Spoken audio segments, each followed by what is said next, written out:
Magandang hapon po sa inyong lahat.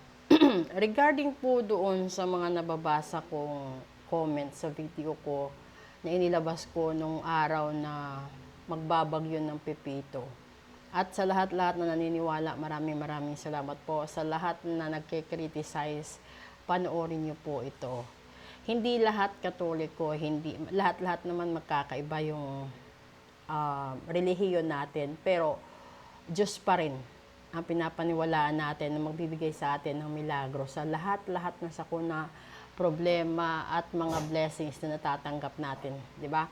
Ngayon, gusto ko lang po ibahagi kasi laging sinasabi doon sa comment, you have to pray the Holy Rosary. Doon po sa lahat ng mga tao na naniniwala sa kakayanan ng Holy Rosary, gusto ko lang i-emphasize po na yung pagdadasal ng Holy Rosary ng alas 6 ng umaga at saka alas 6 ng gabi is okay po yon, di ba? Kaya nga po hinihikayat lahat ng miyembro ng pamilya ay sabay-sabay magdasal, matutong magdasal at intindihin kung ano yung mga nandoon na mensahe sa mysteries na sinasambit. At from the very beginning kung saan we make the sign of the cross up until na sinasabi na natin or binabanggit na natin yung Apostles' Creed hanggang sa deep inside sa mga intentions natin. At may gusto lang po akong idagdag. Dahil kalimitan magsasabi, nagdadasal naman po ako, nagsisimba naman po ako, naniniwala naman po ako, pero bakit parang ang ilap sa akin ang swerte?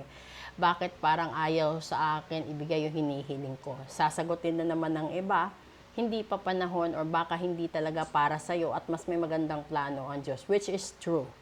Pero, kung yung paghingi nyo ng tulong no, sa Holy Rosary at patungo kay God, and then yung dadaanan natin is the Mama Mary. Di ba? Ang Holy Rosary kasi, kung gusto mong maging effective, bawat kasalanan isang ikot ng Holy Rosary. So, halimbawa, nagsinungaling ka sa magulang mo, magdasal ka na isang buong Holy Rosary sa isang kasalanan lang. So, kung nakagawa ka ng 10 kasalanan sa iisang araw, 10 ikot din ng rosary ang katumbas nun. So, kung nakagawa ka ng mga pagkakamali, ganun pa din po yun. Pero, kung nakapatay ka ng tao, halimbawa, yung edad ng tao is 65, di ba? Yung taong napatay mo is 65. It's either pinatay mo sa barang, pinatay mo sa kulam, nagdasal ka na masagasaan, nagdasal ka na magkasakit. Kung 65 yung edad ng taong yon, sa isang luhod, no, sa isang pagluhod mo, 65 times mong uulitin ang Holy Rosary bago marinig ng Diyos ang pagsusumamo mo na humihingi ka ng kapatawaran. Take note, humihingi ka pa lang ng kapatawaran right after ng ika-65th na Holy Rosary. So ngayon, gusto kong malaman ng lahat-lahat, hindi sapat ang isang rosaryo sa isang linggo o sa isang araw dahil maraming kasalanan na nagagawa ang isang tao sa isang 24 oras. So ngayon, walang Latin, walang kung ano-ano. Sa ibang relihiyon, hindi ko alam kung paano sila magdasal if they don't use the Holy Rosary. Then, the other process, kung ano man yung religion ninyo, ganun pa din po yun. Di ba yung mga Muslims, they bow down on their knees and barefoot sa floor several times. Ganon din yung mga monk, ganon din yung mga naniniwala kay Buddha. They bow down, they stay there for hours. Yung iba nga, di ba, inaabot ng ilang araw because they know kung ano kabigat, gaano kabigat yung nagawa nilang kasalanan. So, sa Katoliko, yung may explain ko is ganito. Kung nagkamali ka, nagsinungaling ka, simpleng pagsisinungaling sa magulang mo, isang rosary yun. Kung nagsinungaling ka pa sa guro mo, sa kaibigan mo, sa lahat-lahat, bilangin mo. Isang rosary yun, kada isa. So, di pa kasama dyan kung pinabarang mo, pinakulam mo, ginayuma mo, no? Kung nandun sa puso't isipan mo na mawala siya sa mundo, kung ando doon yung paninira mo sa negosyo niya, sa mga anak niya, sa mga kahit kanino. Mantakin mo, mauubos ang 24 oras. Kakarosaryo mo para lang pakinggan ka ng Diyos. At pag narinig yung pagsusumamo mo, under ano pa yan? Probation. Parang hearing lang sa korte, papakinggan ka, papakinggan din yung kabilang panig, and then doon mo malalaman kung saan ka mapupunta. Mapupunta ka ba sa bad karma o mapupunta ka sa good karma? Kaya wag lang simpleng sabihin magdasal sa Diyos, diretso sa Diyos. Dahil ang Diyos may sarili ring patakaran. So kung gusto nyong matama ang buhay ninyo, lakasan nyo ang tuhod nyo dahil sa dami ng kasalanan. Ang kasalanan mo sa Lunes, isang pagluhod lang. Ang kasalanan mo sa Martes, isang pagluhod lang. So ngayon, diyan malalaman kung gaano kapagod ang ritual na ginagawa. 'Di ba? Yung ritual na layunin ko lang ay makasalba ng buhay.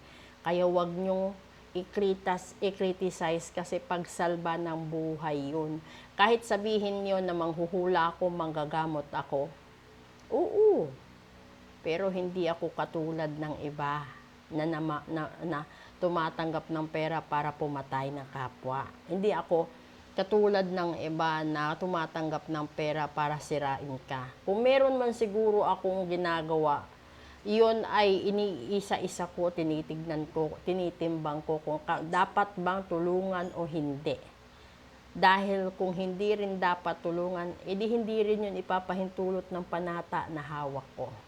So sana pagkatapos ng video na ito, lahat ng tao na nagmamarunong sa pagdarasal, you have to read between the lines and you have to understand reading the Bible on a wisdom side of process is far different from reading the Bible itself based on the words written. It might be King James or NIV, pero iba po.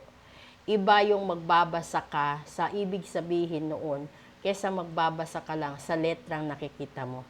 Katulad din po yan sa pagkatao. Ang buong akala mo dahil napakaganda niya, napakagara ng damit na suot niya, akala mo mayaman siya. Minsan hindi mo alam, hiniram lang niya lahat ng gamit niya. Hiniram lang din niya yung perang pambili niya. 'Di ba? So hindi mo rin alam na lahat ng gusgusin mayayaman. Hindi mo rin alam lahat ng sa tingin mo walang kapasidad kaya pala at mas matalino pala. So doon pumapasok ang sinasabi, don't judge the book by its cover. And then aside from that, sa pagsalba kasi ng buhay, hindi kailangan na i-criticize mo ang tao. Dahil hindi lahat ng tao kasamaan ang hangad sa kapwa. Hindi ko alam, pero ako kasi, hindi ako pinalaki ng ganun eh. I have been through a lot of problems. That's the reason why I have been asking God na kung kapalit, no, ng kapayapaan at kalusugan at magandang buhay para sa pamilya ko, sa magulang ko at sa anak ko, gagawa ako ng isang panata sa Diyos. Natutulong ako sa kapwa ko, pero nasa kanila yung gawa. Ako lang magdadasal para sa kanila dahil baka hindi nila magawa ng tama. At alam mo, siguro para matupad lahat ng inuutos mo or lahat ng hiling mo, mag-cooperate ka na walang halong duda, walang halong pag-aalinlangan at walang halong panghihinayang. Dahil kung sasabihin mong gusto mo tumaya ng loto at manalo sa loto, di ba kailangan mo ring magbitaw ng maraming pera? Kasi gamble yun eh. Ganon din ang buhay, ganon din ang ritual. Kung gusto mong mabawi ang mahal mo, gawin natin kahit 3 linggo, 4 na linggo, 5 linggo, hanggang 7. Merong mga tao na nagtatagal sa ritualan dahil sa kakulangan sa tiwala nito at kakulangan sa kumpiyansa sa sarili niya at sa tagagawa. At kung ano pa man ang mga punto ninyong binabato sa akin, kayo na ang bahala. Basta balikan nyo paano ba magdasal ng tama, paano ba magluhod sa altar, at paano ang proseso para patawarin tayo, mapakinggan tayo, mapagbigyan tayo, at makamtan natin ang mga hinihiling natin sa buhay. Dahil mas madali gumawa ng kasalanan kesa gumawa ng kabutihan. Maraming salamat po. Good afternoon. At sa mga nakakapanood nito, please do support my YouTube channel. Nasa bio ko po yung link niyan. Kasi gusto ko rin po mag-live doon. Especially po sa mga ginagawa nating caravan, which is the Piso Caravan, na we are feeding a lot of people, no? At sa tulong ng lahat-lahat ng mga suki ko. Doon naman po sa nagtatanong kung ano yung services offered, pwede tayo magtanggal ng barang, magtanggal ng kulam. We do the comeback spell, we do the love ritual, full private reading, yung reading na lahat-lahat gusto nyo malaman, meron din. At saka, ano pa ba? Faith healing, we do the faith healing, yung pagtanggal ng barang, kulam, sumpa at gayuma.